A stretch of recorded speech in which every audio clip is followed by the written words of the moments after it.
사무엘상 18장 17절부터 30절까지 말씀입니다.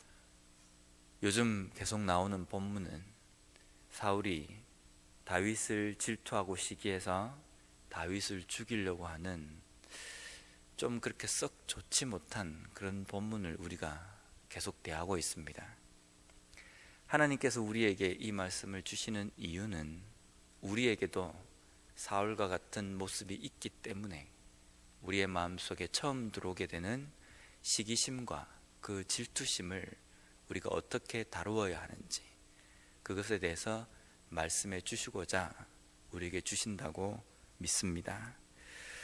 사울이 다윗을 시기하고 질투하는 이 모습 이전에 사울이 처음으로 왕으로 기름 부음을 받을 때에 사울의 모습을 우리가 먼저 한번 살펴봤으면 좋겠습니다. 사무엘상 9장 21절 말씀에 보면 이렇게 기록되어 있습니다.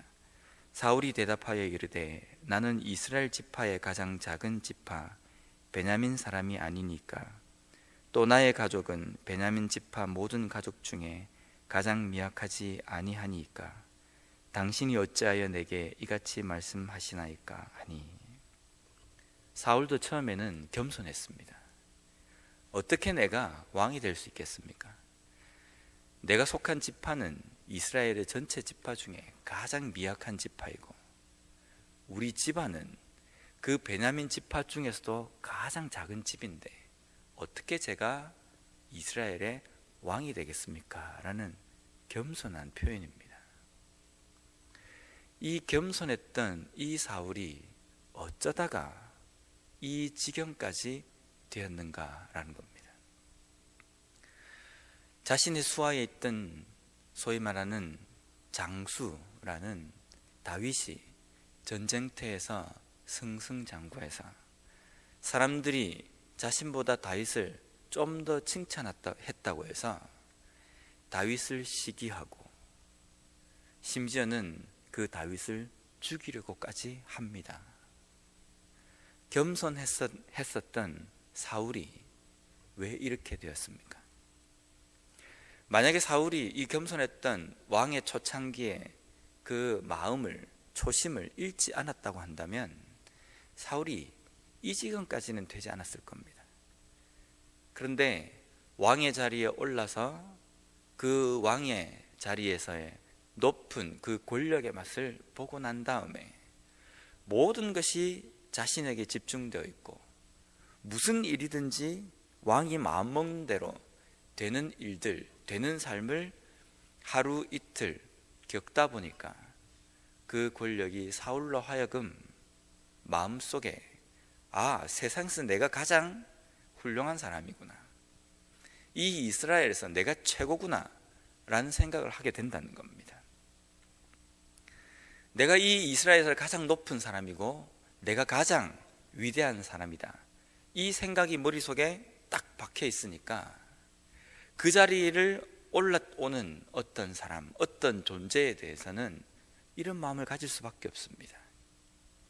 그런데 우리가 잊지 말아야 할 것은 사울이 왕위에 있다 할지라도 그가 그 왕위에까지 올라올 수 있었던 것은 하나님께서 사울을 임명하시고 이끌어 주셨기 때문입니다. 그러면 이스라엘에서 내가 가장 높다, 내가 가장 위대하다라는 이 생각을 버리고 하나님께서 이스라엘의 주인이 되시고 이스라엘의 왕이 되신다, 이런 겸손한 마음으로 어떤 일이 있을 때마다 하나님께 그 뜻을 물었다고 한다면 사울이 다윗을 죽이려고까지 하지 않았을 겁니다. 그런데 사울이 다윗을 미워하고 싫어하는 것이 단순하게 사람들이 다윗을 더 좋아하기 때문에 다윗을 미워한 것은 아닙니다. 오늘 본문의 28절 말씀에 보면요, 여호와께서 다윗과 함께 계심을 사울이 보고 알았고 사울의 딸 미갈도 그를 사랑하므로 사울이 다윗을 더욱 두려워하여 평생에 다윗의 대적이 되니라. 이 본문의 이 두 절 말씀은 상당히 무서운 말씀입니다. 왜냐하면 사울이 다윗을 미워하고 대적하고 죽이려고 한 것은 다윗에게 하나님께서 함께 하시는 것을 보았기 때문입니다. 다윗에게 하나님이 함께 하시기 때문에 다윗이 어디를 가든지 전쟁에 이기게 하시고 어디를 가든지 지혜롭게 행하는 것을 보고 사울이 다윗을 죽이려고 한다는 겁니다. 이것은 단순하게 다윗을 대적한 행동이 아니라 하나님을 대적하는 행동입니다. 저 사람에게 하나님이 함께 하시구나, 저 사람에게 하나님이 역사하시기 때문에 저 사람이 나보다 더 돋보이구나, 내가 죽여버려야지, 이 생각을 우리가 감히 할 수 있겠습니까? 다른 것도 아니고 하나님께서 함께 하시는 사람을, 그것도 뻔히 알면서 그 사람을 죽이려고 하는 행동, 사울이 처음이 아닙니다. 최초의 인류 아담과 하와의 아들인 가인과 아벨 사이에서도 이 일이 있었습니다. 가인이 아벨을 왜 죽였습니까? 자신의 제사는 받지 않고 아벨의 제사만 하나님께서 받으시는 것을 질투하고 시기했기 때문입니다. 이것은 단순하게 동생 아벨에게 질투한 것이 아니라 동생의 제사만을 받으시는 하나님에 대한 어떤 행위라고 볼 수 있습니다. 질투, 시기심, 이것은 사리 분별을 못하도록 만들어 버립니다. 우리의 생각을 마비시켜 버립니다. 그래서 이 일이 하나님께로부터 왔는지 사람으로부터 왔는지 그 분별력도 잃게 만들어 버립니다. 평소 때는 신앙이 그렇게 좋던 사람이, 믿음이 그렇게 좋다라고 다른 사람들로부터 칭송을 받던 사람이 하루아침에 무너져 버리고 하루아침에 큰 실수를 할 때에 말씀의 분별력이 사라지면서 그러한 일이 일어납니다. 말씀의 분별력이 없어지는 그야말로 마비된 마음은 여러 가지 원인으로부터 올 수 있지만 오늘 본문은 그것이 시기와 질투심으로부터 온다라고 우리에게 말씀해 주십니다. 우리가 교회 안에서 시기와 질투심을 가질 수 있습니다. 나는 누구에게 조금 경쟁의식을 가지고 있고 시기를 하거나 좀 질투하는 마음을 가지고 있는가? 잘 생각해 보십시오. 그 사람이 왜 나보다 더 낫다라고 생각하십니까? 단순하게 좀 더 많이 배웠기 때문에, 좀 더 나보다 물질이 많기 때문에, 그 이유 때문이라고 우리가 생각하는 그 생각, 그것을 잠시 접으시고 왜 그 사람에게 그러한 지혜와 그러한 물질이 생기게 되었는지 그것을 한번 보십시오. 우리의 인생은 하나님께서 무언가를 허락해 주시지 않으면 우리는 누릴 수 없습니다. 우리가 소위 말하는 경쟁 상대라고 생각하는 그 사람에게 있는 모든 소양들은 하나님께서 허락하신 것입니다. 결국은 우리가 시기하고 질투하는 상대는 하나님께서 그에게 나보다 더 많은 것을 더해 주셨기 때문에 그만한 위치에 있는 겁니다. 그런데 그러한 상대를 향해서 시기하고 질투하는 마음을 가진다는 것은 하나님을 상대하는 것과 마찬가지 결과를 낳습니다. 그래서 우리는 절대로 시기하거나 질투해서는 안 됩니다. 부러워할 수는 있습니다. 부러워한 다음에 우리가 그 다음 단계 나아갈 때 해야 하는 행동은 나도 열심히 해야지, 나도 최선을 다해야지, 나도 이 일을 잘 감당할 수 있도록 내가 하나님께 기도해야지, 이렇게 나아가는 것이 진정한 신앙인의 모습입니다. 사울은 이런 질투심과 시기심이 가득했기 때문에 이 다윗을 죽이려고 합니다. 이 다윗을 죽이려고 하는데 온갖 행동들을, 온갖 수단과 방법들을 다 동원합니다. 그 중에서도 오늘은 이 다윗을 전쟁에 나가게 해서 블레셋과의 전쟁을 통해서 이 다윗을 블레셋 사람들의 손에 죽게 만들 아주 꼼수를 사용을 합니다. 그래서 다윗을 전쟁에 내보냅니다. 다윗이 죽었겠습니까? 살았겠습니까? 결론은 살았습니다. 방금 제가 읽어드린 28절, 29절에 보면 다윗은요, 하나님이 함께 하시기 때문에 어디를 가든지 사울의 신하보다 지혜롭게 용맹하게 싸움을 싸웠습니다. 성경이 다윗을 평가하는 내용입니다. 그 중심에 다윗이 용맹했기 때문이 아니라 여호와께서 다윗과 함께 하셨기 때문에 다윗이 어디를 가든지 이길 수 있었고, 다윗이 어디를 가든지 사울의 모든 신하보다 지혜롭게 행동하였다라고 기록하고 있습니다.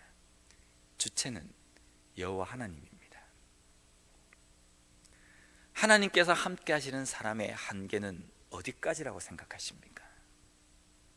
하나님께서 붙드시는 사람의 삶의 제한은 어디까지라고 생각하십니까?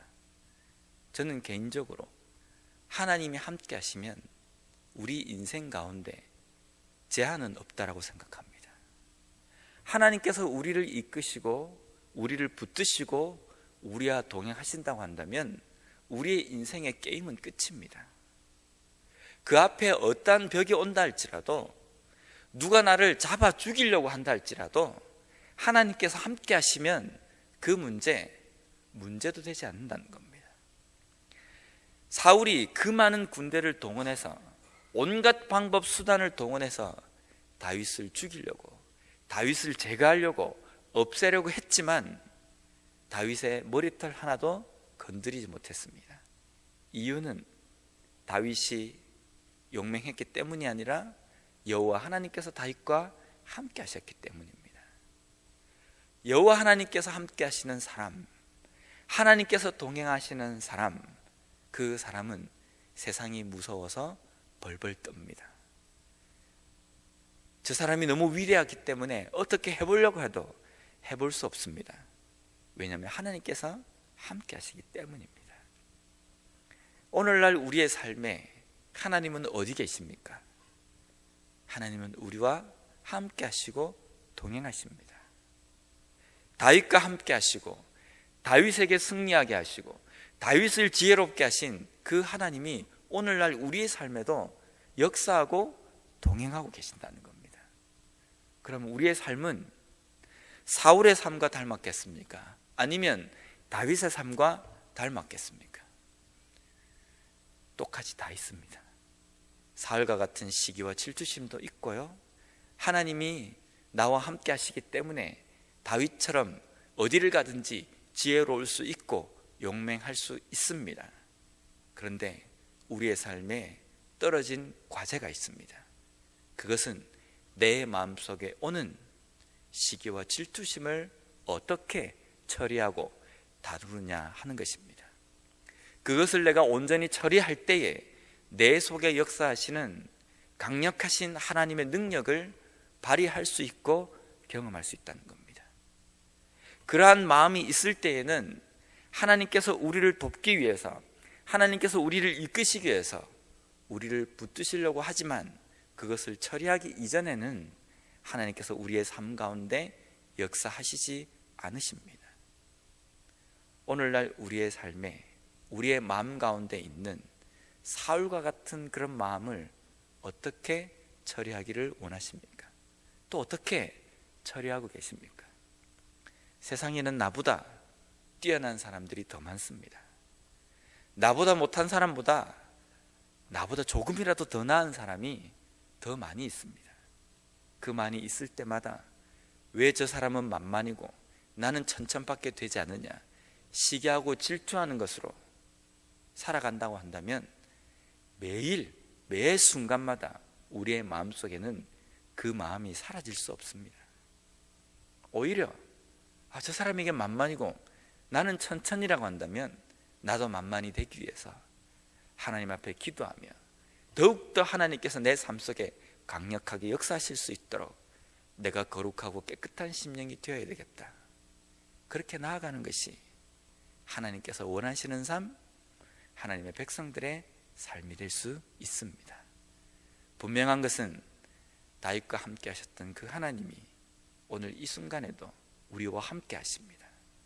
그 하나님께서 내 삶 속에 역사하시면 내가 그 어떠한 벽 앞에 선다 할지라도 그것을 이겨내게 하시고 그것을 승리하게 하십니다. 그 하나님이 역사하시기 위해서는 우리가 거룩하고 깨끗해져야 합니다. 내 마음속에 있는 시기심과 질투심을 잘 다루셔야 합니다.